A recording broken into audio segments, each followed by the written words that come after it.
शिका के सामने सिर्फ एक सवाल था, माँ कातिल हैं या रक्षक। रात के करीब 2:30 बजे थे। बाहर बारिश लगातार गिर रही थी।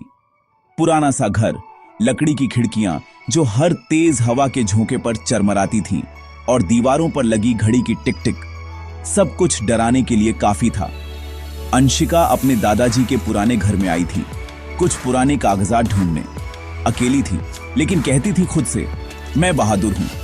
मगर सच तो यह था कि वो भी डरती थी, खासकर तब जब वो खिड़की से बाहर झांकती और ऐसा लगता कोई देख रहा है। एक पल को उसे यकीन हुआ, बाहर कोई खड़ा है। उसने तुरंत खिड़की बंद की, पर्दा खींच दिया और खुद को समझाया, बस वहम है।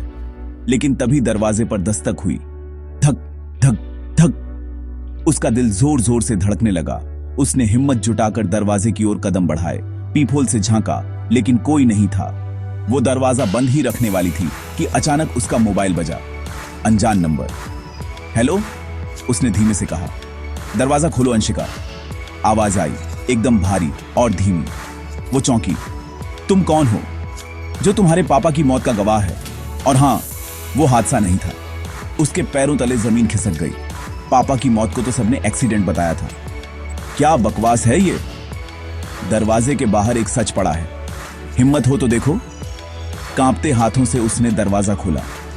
बाहर सिर्फ एक पुराना लिफाफा रखा था, अंदर एक पेन ड्राइव और एक नोट। जो दिखता है वही सच नहीं होता। देखो, फिर समझो। वो कंप्यूटर पर गई, वीडियो प्ले किया। सीसीटीवी फुटेज थी। एक आदमी को छत से धक्का दिया जा रहा था, और जिसने धक्का दिया वो और कोई नहीं, उसकी मां थी। अंशिका की आंखें फटी की फटी रह गईं। उसी वक्त फिर से दस्तक हुई।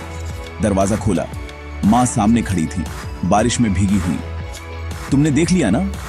मां की आवाज भरी हुई थी। क्यों? अंशिका का गला सूख चुका था। मां ने धीमे से कहा, क्योंकि उस रात वो तुम्हें मारने वाला था।